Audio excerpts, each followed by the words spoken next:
아까 이제 예배 전에 들어오니까 요 앞에 딱 우리 시온 찬양대만 딱 집중적으로 앉아 계시더라고요. 그래서 추석 세로 다들 가시고 우리 시온 찬양대만 남아 있구나. 아니면 딴 데 있던 분들이 다 시온 찬양대에 가입을 하셨나 이런 생각도 했었습니다. 근데 오늘 또 추석 명절 연휴가 시작됐는데 이렇게 많이들 하나님 앞에 예배하기 위해서 나오신 우리 모든 성도님들 예수님의 이름으로 축복합니다. 아멘. 추석 명절이지요. 우리 명절 때가 되면은 항상 마음들이 들뜨고 또 젊은 사람들 자녀들은 다 좋아하는데 나이 드신 분들은 또 명절에 대한 부담이 있어서 어제 저녁에도 우리 친구 목사 통화를 했는데 딸만 5 낳았는데 모임은 18명이 모인 날이에요. 손자까지 일본으로 시집간 그 딸도 오고 그래서 이 사모님이 음식장만 하느라고 그래서 내가 아니 딸들 하나씩 올 때 음식 하나씩 가져오라 그래. 그러니까 목사님이 그러는 거야. 아니 그런데 이 딸들이 다 그 우리 집사람 말하자면 엄마 음식이 제일 맛있다고 거기에 넘어가가지고 사모님이 계속 음식을 하고 음식을 잘 하시긴 해요. 그분도 충청도 분인데 그래서 명절에 나이 드신 분이나 이런 또 부담감도 있긴 합니다만 우리가 그 명절이라는 명절에 대한 인식 우리는 이제 우리나라는 제일 큰 명절이 추석과 설이죠. 그리고 또 이제 우리 옛날에 그 기억이 날 거예요. 이제 설 지내고 나면 이제 음력으로 대보름, 정월 대보름 나오잖아. 그때도 가만히 못 있잖아. 뭔가 하나 해야 돼요. 음식도 해야 되고 손님 맞이도 해야 되고 또 그다음에 이제 따뜻해지면 한식, 또 4월 초파일, 6월 유두, 이제 7월 칠석, 8월 추석, 9월 구구절, 10월 상달, 11월 또 뭐 있어요? 이렇게 해가지고 동지 섣달까지 해서 계속 그 명절이 있었습니다. 명절이라는 것은 우리 동양에서도 그렇고 조상들을 생각하고 부모와 가족들을 생각하면서 즐거운 축제로 지내는 그 절기가 명절입니다. 그러면 그 명절을 통해서 부모, 형제, 가족, 그 집안의 화해가, 평화가 이루어지고 축복이 주어져야 되는데 이제 부담이 많다 보니까 지금은 명절이 가족 간에 별로 탐탁치 않은 그런 경우들도 많이 있습니다. 유대인들의 명절에는 우리가 잘 아는 대로 그 출애굽기에 나오는 7대 명절이 있죠. 유월절, 무교절, 호실절, 오순절, 또 나팔절, 장막절, 속죄절 이 절기들이 있는데 유대인들의 이 절기는 사실은 그 절기 자체가 하나님과 연관이 돼 있고 또 그 절기가 결국은 성경 말씀의 모든 하나님의 창조 섭리에 집약된 표현이란 말이죠. 그래서 예수 그리스도를 통해서 구원의 역사를 이룬다는 것을 함축해 있는 절기가 이제 구약의 명절이기 때문에 유대인들은 구약 성경을 지키면서 계속 명절을 지키고 지금도 이제 초막절 같은 것도 아파트에 살면서도 유대인들은 그 아파트 베란다에다 이렇게 조그맣게 텐트 같이 해놓고 그 위에다가 종려나무 가지 나무 같은 거 갖다 올려놓고 초막절 절기를 지킨다고 그래요. 그 절기를 그 하나님이 주신 절기를 계속적으로 수천 년 동안 지켜온 민족이 지금 세계적인 민족으로 남아있다. 오늘 여러분들 가서가 추석 명절이지만 하나님의 절기를 잘 이게 하나님의 절기를 잘 지킨다는 건 결국 뭐냐면 부모, 우리 동양도 부모지만은 영적으로도 부모를 찾아가는 거예요. 오늘 이 본문의 말씀에 보니까 6절에서 예수님께서 내가 길이요 진리요 생명이니 나로 말미암지 않고는 아버지께로 올 자가 없다. 결국은 우리 인생은 사람이 살아가면서 어디를 향해서 가고 있는가? 인생의 목적은 무엇인가? 무엇을 찾아서 사람들이 그리 바삐 분주하게 싸우듯이 오고 가고 있는가? 오늘 예수님이 6절에서 목적지를 설정해 주셨어요. 아버지께로 돌아가는 삶이 우리 인생이다. 근데 그 아버지께로 돌아가는 길은 오직 예수뿐이 없다는 것을 6절에 말씀해 놓고 있는 줄 압니다. 그래서 우리는 우리의 본향, 우리의 영적 고향, 우리 인생의 종착역, 육신으로 죽음의 끝이 아니라 영원한 삶이 있는 아버지 하나님께로 출발했던 에덴 동산으로 다시 돌아가는 그 삶을 살아가는 것이 이 세상의 삶이라고 하는 것입니다. 근데 이 세상은 우리가 살아가면서 길이 너무 많아요. 스승도 많고 종교도 많고 또 도라고 하는 길도 많아. 근데 이 잠언서 14장 12절에 보면 어떤 길은 사람이 보기에는 바르나 필경은 사망의 길이다, 이런 말씀들이 있어요. 오늘날 우리 기독교의 역사를 보면 세계적으로도 기독교가 이렇게 편만하게 말하자면 막 신중심으로, 신본주의 중심으로 이렇게 가다가 나중에 이제 인본주의, 이성주의가 나와가지고 인본주의화 되다 보니까 결국에 와서는 철학자들이 신은 죽었다, 이런 말을 하고, 그러면서 이제 인본주의만이 살 길이다 해서 사람이 사람의 방법대로 살아가는 것이 엄청 좋은 줄 알고 기계 문명도 발달시키고 또 사회운동도 하고, 거기서 또 이제 나온 게 공산주의가 나와가지고 신을 인정하지 않고 우리 사람들끼리 그냥 서로 잘 살면 최고다, 사람이 좋은 것이 진리다, 이렇게 이제 잘못된 길로 나가고 있죠. 그래서 방향을 잃으면 사람들이 보기에는, 많은 사람들이, 또 민주주의의 함정이 그거예요. 여러 사람들이 좋아하는 거는 그게 진리처럼 받아들이고 있는 거예요. 그러나 진리의 길이라는 거는 항상 많은 사람들이 가는 길이 아니라 외롭지만 고독하지만 개척을 해 나가고 투쟁을 해 나가고 싸우면서 나가는 것이 우리 진리의 길인 줄 믿으시길 바랍니다. 그래서 우리 인생은 이 세상을 사는 동안 세상살이가 영원한 삶이 아니라 우리는 하나님 나라를 목적지로 바라보고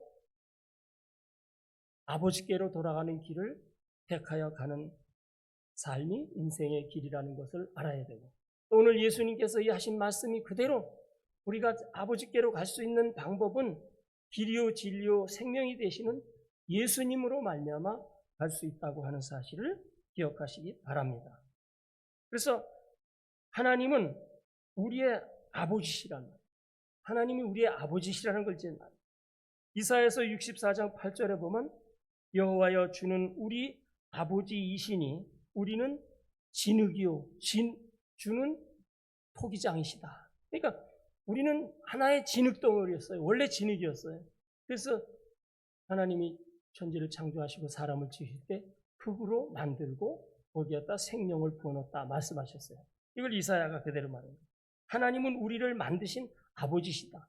그 아버지가 토기장이와 같이 진흙인 우리를 빚어서 사람으로 만들고 그 속에 생명을 부어넣어서 하나님의 백성으로, 하나님의 자녀로 삼으셨다라고 하는 것입니다. 그러면 이 아버지는 누구입니까? 아버지가 누구입니까?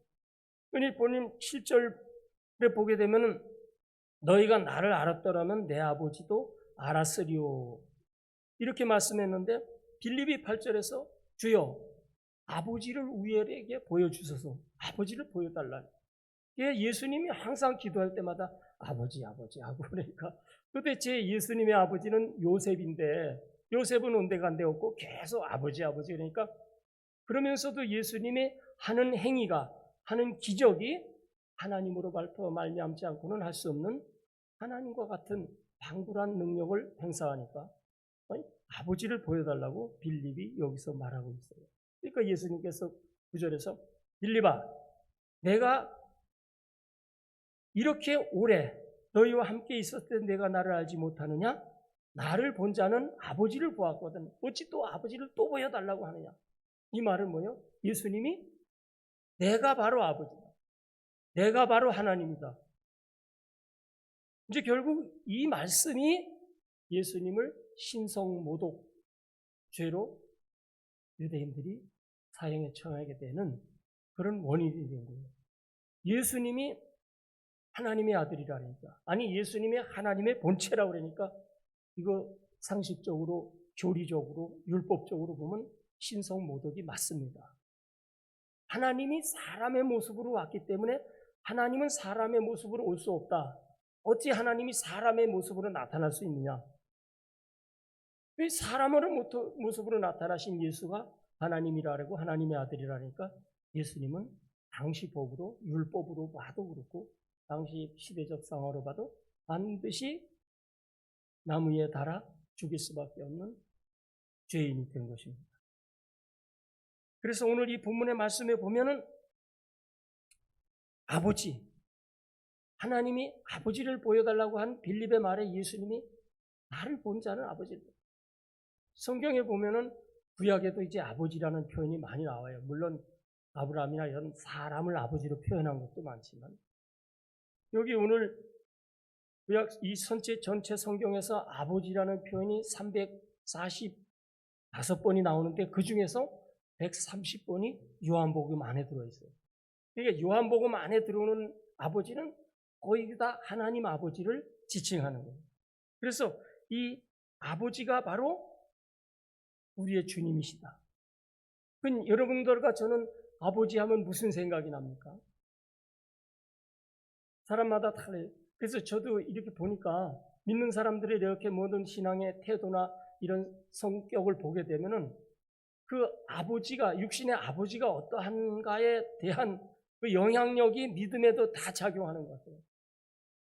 저는 좀 우리 아버지가 항상 보면은 유지는 유지인데 공부를 하셔가지고 유지라니까 기름에 둥둥 뜨는 종이를 유지라고 어떤 사람이 그러는데 유지는 유지신데 항상 이제 술 잡수시고 이렇게 건들하면서 술 채가지고 저녁 때 오시면 나가서 손잡고 들어왔던 기억이 나고 우리 아버지는 얼마나 우유부단한지 뭐 우리한테 그렇게 혼도 잘 내지도 않으시고 무슨 말씀도 잘 안 하시고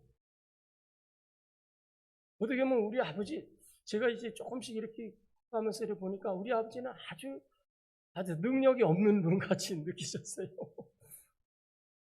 그래서 그런지 하나님을 믿고 내가 하나님 믿어도 전지전능한 하나님 할 때 그걸 믿기는 믿지만 무슨 갑작씩 이렇게 어떤 기적적인 일들이 막 발생하는 그런 놀라운 하나님으로 믿어지는 믿음이 저도 부족한 것 같아요. 근데 이제 이렇게 사역을 하시는 분들이나 목사님들도 보게 되면 부모님이 믿음을 가지고 있는 2세, 3세 목사님들은 얼마나 담대한지 몰라요. 믿음이. 그리고 또 목사님들도 목회 활동하는 거 보면은 2세, 3세 목사님들은 별로 고생 안 하시는데 잘 나가, 교회도 성공해. 근데 이제 우리 친구 목사도 박사학위를 몇 개 받고 공부 뻘내고 뭐 40일 금식 기도도 자주 하고 그러는데 맨날 교회 가보면은 아주 조그맣게 몇 명을 가지고 아주 고생하면서 목회래요. 근데 보니까 어머님도 무당이셨고 아버지도 그 무당 엄마를 이렇게 다시 재워놔가지고 살고. 그러니까 이 아버지의 영향력이라는 것이 얼마나 중요한지 몰라요. 존 우든이라는 사람은 내가 본 가장 위대한 사람은 매일 가족을 위해서 일어나서 묵묵히 일하던 나의 아버지였다. 이런 아버지를 둔 자녀들은 참 행복할 거예요. 우리 한국 속담에는 뭐야? 아버지의 사랑은 산과 같아서 멀리 있어서 잘 보이지 않는 것 같지만 언제나 변함없이 그 자리에 우뚝 서 있다. 저는 제 충주에서 고향에서 자라면 아침에 눈 뜨고 일어나서 이렇게 좀 강물 쪽을 보면 강 건너편에 계명산이라고 있어요. 충주에 충주댐 옆에 계명산, 계족산이라고 그러는데 그 산을 맨날 이렇게 쳐다봤던 기억이 나요. 그 변함없이 자리를 지키고 있는 그 모습이 그분이 아버지다. 이런 표현을 한 사람도 있어요. 자, 우리의 아버지는 어떤 모습입니까? 여러분과 저의 아버지가 정말 막 육신의 아버지가 능력 있고 권능 있고 말만 하면 오케이 다 해주고 이러던 분들은 예수를 믿으면 하나님을 그렇게 믿어요. 그러나 아버지가 조금 영향력 있게 활동을 못하신 자녀들은 또 우리 믿음을 가져도 하나님이 그렇게 막 위대한 아버지 하나님으로 믿어지지 않고 상식과 진리 그런 이성적으로 믿게 되는 모습을 보게 됩니다. 그러면 아버지라는 뜻은 아버지는 뭐냐? 아버지라는 뜻은 아버지는 성경 시편 2편 7절에 보니까 오늘날 내가 너를 낳았도다. 아버지는 우리를 낳으신 분이 아버지예요. 낳는 분이 아버지. 그럼 이제 여기 여자분들이 더 많은데 내가 낳았는데 내가 낳았는데 물론 어머니도 자식을 낳은 어머니와 아버지가 자식을 낳은 건 틀림없어요. 낳은데 이 낳은 분이 하나님이시라는 거예요. 우리 말에는 이제 아버지 날 낳으시고 어머니 날 기르셨다. 이게 이제 그 아이들이 이해를 잘못해서 아버지가 낳은 게 아니라 어머니가 낳았는데 그냥 아버지가 씨를 뿌렸다는 얘기고 어머니가 이제 태중에서 9개월 동안 10개월 동안 길렀다는 거죠, 양수로. 이제 태어나서부터는 기르는 것도 양육하는 것도 아버지라는 거예요. 아버지란 뜻은 낳으신 분이고 그 다음에 두 번째는 양육자라는 거예요. 양육, 기르는. 근데 이제 요즘에는 아버지들이 잘 안 기르죠? 어머니들이 키운다. 그러나 영적으로 볼 때 양육자 자체가 아버지요. 이사야서 1장 2절에 보게 되면 내가 이스라엘을 양육하였거니와 이 백성들이 나를 떠났다. 이거 뭐냐면 하나님이 하나님의 백성을, 자녀를, 아들을 기르시는 분이 아버지라는 거예요. 아버지. 양육하시는 분도 아버지. 또 우리가 잘 아는 대로 고린도전서 3장에 보면 바울과 아볼로에 대한 얘기가 나오잖아요. 바울이 누구 편, 나는 아볼로에게 받았다, 나는 바울파다, 나는 그리스도파다. 바울이 한마디로 딱 정리했어요. 나는 심었고 아볼로는 물 주었으되 자라나게 하시는 이는 오직 하나님이다. 그리고 그 7절에 가서는 아버지께서 자라나게 하신다. 그러니까 우리를 양육하고 길러주시는 분은 아버지라는 거예요. 오늘 여러분들이 다 아버지가 기르신 줄 믿으시기 바랍니다. 물론 어머니들이 혼자서 아빠 돌아가시고 홀로 돼가지고 고생하면서 양육하신 분들도 많이 있어요. 그러나 양육자 자체가 그 다음에 세 번째는 아버지의 뜻은 보호자라는 거예요. 보호자. 여러분 구약성경 민수기 14장 한번 찾아보겠습니다. 민수기 14장 9절 보겠습니다. 구약성경 218페이지. 여기 보면 뭐라고 나오냐면 218페이지 민수기 14장 9절 다 같이 한번 읽어보겠습니다. 다만 여호와를 거역하지 말라. 또 그 백성을 두려워하지 말라. 그들은 우리의 먹이라. 그들의 보호자는 그들에게서 떠났고 여호와는 우리와 함께 하시느니라. 그들을 두려워하지 말라 하시니라. 가나안을 정탐하고 돌아와서 백성들이 가나안이 너무 세 보이고 네피림도 있고 그러니까 우리가 그 가나안 사람들에 비하면 메뚜기와 같으니까 우리가 그 가나안을 정복할 수 없다고 이렇게 실망에 빠져 있는 사람들을 향해서 여호와께서 하신 말씀이 뭐예요? 그들은 가나안 땅에는 이미 보호자가 떠났다 이게요. 가나안의 신이, 가나안 백성을 지키는 신이 떠났다 이게요. 그 아버지가 보호자가 없다는 소리예요. 보호자가 없으면 그건 망한 거죠. 그래서 하나님이 우리의 보호자, 아버지가 우리의 보호자입니다. 또 아버지는 우리의 책임자예요. 그래서 우리가 어떤 문제가 발생하고 누가 자녀들이 문제를 일으키면 경찰서에서 학교에서 누구 오라래요? 보호자 오라래. 책임자 오라래. 이거 누가 기르는 게 양육자 오라래. 그러면 아버지가 가는 거예요. 근데 이제 아버지들이 직장에 가 있다니까 당신이 가. 그리고 다 안 가죠.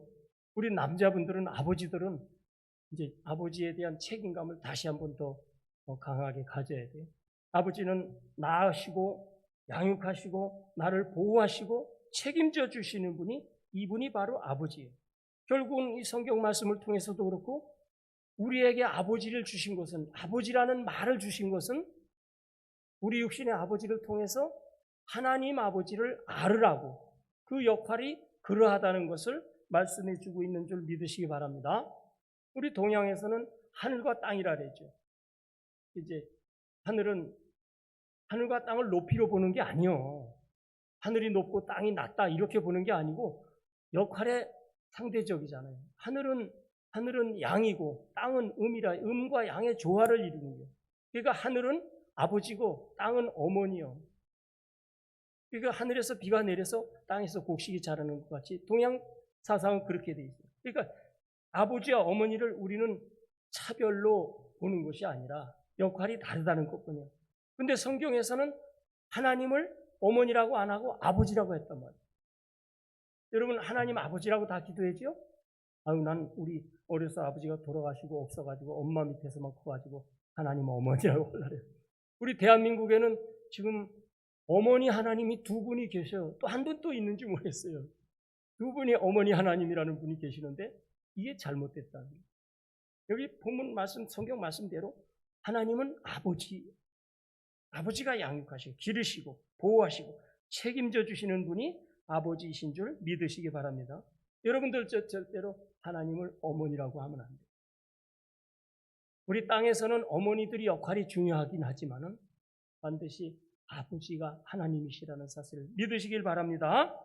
그 대신 또 이 말씀을 드리면서 우리 아버지들은 좀 역할에 대해서 좀 다시 한번 생각해서 내가 그동안 너무 집사람한테만 맡겨놨네. 자식 교육으로. 가책을 받으시고 또 때로는 우리 아버지로서의 긍지도 가지시기 바랍니다. 그 다음에는 이 예수님이 바로 아버지라는 사실을 증명하고 있는 거예요. 빌립에게 내가 나와 함께 그렇게 오랫동안 있었어도 알지 못하냐 나를 본 자는 아버지를 보았거든 어찌 아버지를 보이려고 하냐. 그러면서 10절에서 내가 아버지 안에 있고 아버지가 내 안에 거하신다는 거예요.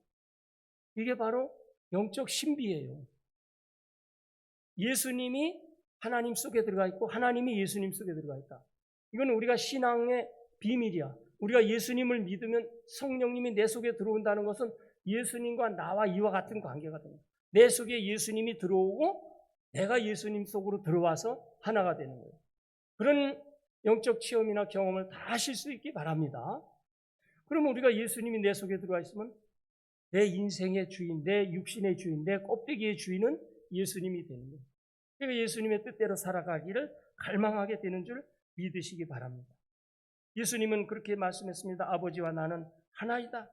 이것이 이제 삼위일체론도 나오게 되는 것이고 믿음의 신비, 내 안에 예수가 있고 예수 안에 내가 있다. 예수님 속에 하나님 아버지가 있고 하나님 아버지 속에 예수님이 들어있는 이런 경험을 하는 것이 성령의 역사고 성령의 체험이고 성령의 세례인 줄 믿으시기 바랍니다. 우리가 성경 말씀을 배우고 진리를 듣고 전도를 받아서 말씀을 듣고 믿지만은 그 이론은 다 믿고 지식은 믿지만은 그게 성령의 감동이 없으면은 이와 같이 내 안에 내 아내가 안 되는 거예요. 내 안에 내 아내가 되시기 바랍니다. 부부도 한 몸 일심동체라 그랬잖아요. 부부가 일심동체하면 뭐요? 몸이 하나요? 그 다음에 주머니가 하나야 되잖아요. 돈주머니. 근데 요새는 돈주머니가 다 따로따로 돼 있더라고요. 성경적 화합은 아직 안 됐어. 그건 이제 예루살렘 성에 들어갈 때 예수님하고 다시 결혼할 때 한 주머니가 되려고 그러는지 그래서 젊은 사람들은 다 주머니를 따로 쓰는 거예요. 이렇게 해서 한 일심동체가 되는 거란 말이죠. 오늘 여러분과 저는 이 예수님이 하나님 아버지신 줄 믿으시기 바랍니다. 이게 중요한 거예요. 아직도 우리 기독교계에 예수를 믿어도 그냥 예수님은 그냥 삼위일체 중에 한 분일 뿐이다 말해서 머물러 있어서 예수님이 하나님이라는 사실에서 조금 벗어나고 있다. 여기서 예수님을 분명히 말씀했습니다. 그런데 구약에 보면은 하나님을 본 자는 죽는다 그랬어요. 하나님을 본 자는 죽는다. 그래서 모세도 계속 하나님을 사모하면서 하나님을 보여달라고, 하나님 제발 좀 보여달라고 하니까 하나님이 너 날 보면 죽어. 그래서 옆모습만, 뒷모습만 보여주셨잖아요. 출애굽기에 나오잖아요. 뒷모습만. 하나님을 본 사람은 죽는다 그랬어요. 그럼 우리는 예수님이 하나님인데 예수님 만나면 다 죽어야 됩니다. 다 죽는 신은 예수님 나타났습니다. 쫙 다 쓰러져요. 이렇게. 그래서 우리가 예수를 믿으면 예수가 진짜 내 속에 들어오면 내가 예수님을 정말 만나면 내가 죽는 거예요. 우리가 천국 가는 얘기를 할 때 그런 얘기잖아요. 어떻게 우리가 천국 갈 수 있냐? 그랬더니 어떤 주의 작성이 선생님 죽어야 천국 갑니다. 맞는 말이잖아요. 내가 죽지 않으면 천국 갈 수 없는 거예요. 내가 그대로 내가 사탄에게 선악과 따먹은 내가 그대로 나로서 있으면 천국 갈 수 없는 거예요. 내가 예수를 만나서 예수를 영접해서 내가 죽어야 되는데 그 죽는 나는 뭐냐? 육신의 나요, 육신의 나요, 정욕의 나요, 육의 성질을 죽여야 예수님의 성품이 나옵니다. 제 후배가 이제 박사학위 논문을 썼는데 성품 리더십이라고 썼더라고요. 그래서 읽어보니까 참 잘 쓴 것 같아요. 나는 뭐 학위도 못 받았지만은 성품 리더십.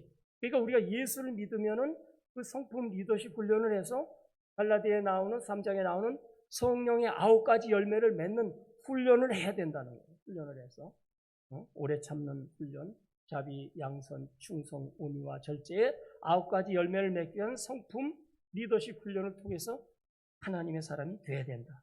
그런데 그 모든 훈련의 조건이 뭐냐면 기본이 성령의 역사예요. 우리가 좋은 교육을 받고 도덕 교육을 받고 윤리 교육을 받는다고 사람이 되는 게 아니에요. 그러면 뭐 계속 공자왈 맹자왈해서 우리 2조 500년 동안 공자왈 맹자왈 부모를 섬기라, 임금에게 충성하라, 또 뭐 친구에는 우정을 다하라, 얼마나 좋은 말이 많아요. 그렇게 교육을 받았는데 나라가 이렇게 됐어요. 우리 사람을 고칠 수 있는 것, 사람을 변화시킬 수 있는 건 오직 하나님의 성령의 역사인 줄 믿으시기 바랍니다. 구약시대의 율법을 그렇게 잘 지켜온 정말 바리새인이나 사두개인이나 유대인들 율법 잘 지켰습니다. 선하게 살았습니다. 착하게 살았습니다. 흠잡을 데가 없어요. 오죽하면 예수님이 바리새인들이 하는 말은 다 지키되 그들의 행위는 본받지 말라 그랬잖아요. 그들의 말을 지키고 행위는 본받지 말라. 가면적. 그러나 우리 마음 가운데 성령이 임하고 성령이 감동이 되는 변화가 일어나는 거예요. 그러니까 저희도 이제 보면은 뭐 중독자 사역, 특수 사역 하는 데도 보면은 모든 면에서 참 뭐 아무 데나 가서 담배 피우고 담배 꽁초 버리고 별짓 다 하고 그러는데 이제 성령의 체험을 하고 성령을 받고 나서는 이게 술, 담배가 역겨워서 구토가 일어나서 못 피우게 되고 그러면서부터 고쳐지는데 뭐 일상생활 습관이 잘 고쳐지진 않아요. 그러나 근본이 세상을 향하던 게 하나님 쪽으로 향해서 하나님의 뜻에 순종하고 복종하는 삶으로 변화된다는 것입니다. 그래서 우리는 예수님을 만난 우리는, 아버지를 만난 우리는 구약의 율법이 죽고 신학의 은혜와 진리가 살아나고 육신의 성질이 죽고 예수님을 닮은 성품이 살아나는 여러분들과 저가 되시기를 축원합니다. 그 다음에 이제 네 번째는 뭐냐면 아버지는 우리의 기도를 들어주시는 좋으신 아버지라는 사실이에요. 여기 13절과 14절에 보니까 뭐라고 했어요? 너희가 내 이름으로 무엇이든지 내게 구하면 내가 행하리라. 14절에도 내 이름으로 무엇이든지 내게 구하면 내가 행하리라 말씀하고 있어요. 민수기 14장 8절에 보면 하나님이 뭐라냐면 너희 말이 내 귀에 들린 대로 내가 시행하리라. 그러니까 이건 뭐냐면은 우리가 기도할 때 뭐 묵상 기도도 하고 막 가만히 앉아서 묵념 기도도 하지만 말의 기도를 하라는 게 말로 부르짖고 소리 질러서 그래요. 아버지 하고 한번 아버지 크게 부르고 한 맺힌 아버지를 한번 불러보시는 거예요. 저희가 이제 그 어디 행사에 가면은 우리 여기 뭐 십자가 선교회 거기 후원회장님이라고 장로님이 한 분 있어요. 지금 한 85세대인데 그분이 뭐 경찰 그 선교회인가 뭐 그쪽에 회장님이시고 그래서 후원도 그분이 많이 가져오시는. 근데 그분이 꼭 대표 기도를 하면은 올라와서 아버지 우리 교회를 30년 동안 지켜주신 아버지 하다가 이제 예수님의 이름 아문하시는데 진짜 기도는 이거예요. 아버지 하고 철감하게 아버지를 사모하고 아버지에게 말로 부르짖을 때 그 말이라는 것은 말에는 각인력이 있어요. 말로 기도할 때 그게 내 뇌에 각인이 돼요. 그리고 말은 견인력이 있어서 그 각인된 말을 견인하고 나를 이끌어가는 행동으로 그리고 말은 성취력이 있어요. 그 결과를 만들어낸단 말이에요. 믿음의 결과를. 그래서 이 아버지는 우리의 기도를 들어주신 좋으신 아버지. 옛말에 사람이 사람에게 지으면 용서를 빌 곳이 있지만 하늘에 죄를 지으면 빌 곳이 없다. 모든 사죄에 빌고 회개하고 기도할 곳은 오직 하나님뿐인데 사람 앞에 짓는 죄는 가서 나중에 사과하고 빌기는데 하늘에 죄를 지으면 빌 곳이 없다. 오늘 여러분과 저는 하나님을 아버지로 모셨으니까 기도할 대상이 있고 하소연할 대상이 있고 억울하면 원통함을 풀 하나님이 아버지가 계시다는 것에 감사하시기 바랍니다. 우리가 기도하면 하나님께서는 반드시 우리의 기도를 응답해 주시는 줄 믿으시기 바랍니다. 누가복음 11장 13절에 보면 너희가 악할지라도 자식에게 좋은 것을 줄 줄 알거든 하물며 하늘에 계신 아버지께서 너희가 구하면 성령을 주지 않겠느냐. 마태복음 7장 7절에는 구하라 그러면 주실 것이요. 구하면 주신대. 그러니까 우리는 돈도 달라고 구하고 집도 달라고 구할 수 있어요. 그런데 누가복음에서는 그 구하면 주신다는 것이 성령을 주지 않게 성령을 주시고 성령이 우리 속에 임재하신 것만큼 큰 축복은 없는 줄 믿으시기 바랍니다. 마태복음 6장 34절은 우리가 아는 대로 기도할 때 먼저 너희는 그의 나라와 그의 의를 구하라. 그리하면 뭐요? 그 위에 모든 것을 더하리라. 이것이 예수님 말씀이고 이것이 구약에서 상징적으로 나온 게 솔로몬이에요. 열왕기상 3장에 보게 되면 솔로몬이 기도를 했잖아요. 나는 아직 어린 아이인데 왕인데 아이래. 나는 아이래서 이 백성을 다스릴 줄을 모르니 지혜를 주옵소서. 이렇게 기도했더니 하나님이 응답을 뭐라고 했어요? 내가 부귀 영화를 구하지 않고 권세를 구하지 않고 지혜를 구하였도다. 내가 네가 구하지 않은 부귀 영화까지도 주신다. 이게 마태복음 7장의 말씀과 똑같은 말씀이에요. 마태복음 6장 30절에 먼저 그의 나라의 의를 구할 때 그 모든 것 구하지 않을 것까지도 주신다. 우선순위겠죠. 그러니까 우리 예수 믿는 사람들이 우리 여기 권사님들이 집사님들이 장로님들이 축복받은 거는 지금보다도 살기가 10배 가난할 때 10배 어릴 때 지금보다도 더 많이 하나님 앞에 충성을 했기 때문에 지금 그때 구하지 않은 것도 지금 다 주셨잖아요. 다 주셨어요. 혹시 지금 나는 아직도 배고파 하시는 분들이 계시다면 아직도 힘든 분들이 계시다면 주님 앞에 아버지 앞에 후히 주시고 꾸짖지 아니하시는 하나님 앞에 기도해서 이 아버지 하나님의 은혜에 충만한 응답을 받으시기를 기원합니다. 이번 명절이 가족들이 모여서 부모, 아버지 이런 사랑과 은혜를 나눔과 동시에 거기서 우리는 하나님의 큰 사랑, 하나님 아버지를 깨닫게 되고 또 그 모인 공동체 가족들에게 그 하나님 아버지를 알려줘야 돼요. 오늘 난 예배 그 성시 낭독에 그게 나오잖아요. 시편 82편인가요? 그 3절에 뭐예요? 너희는 초하루와 월삭과 명절에 뭐라 그랬어요? 기억 안 나? 아까 3시간 전에 읽은 거 기억 안 나요? 나팔을 불어라. 주보에 나오잖아요. 나팔을 불어라. 가서 명절에 가셔서 나팔을 부시기 바랍니다. 그 나팔이라는 거는 하나님의 뜻을 알리는 소식이 구약의 나팔이에요. 인수기에 나오잖아. 나팔 부는 거. 어떻게 부르라. 그 다음에 예배에 모이라고 울리는 게 나팔이에요.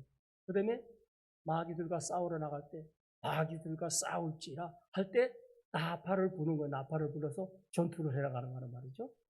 그래서 오늘 이번 명절에 여러분들이 명절이니까 성경 말씀대로 나팔을 부시고 아버지 하나님을 잘 안내하는 축복된 명절이 되시기를 예수님의 이름으로 축원합니다. 하나님 아버지 은혜를 감사합니다. 우리 귀한 길신교회 하나님이 택한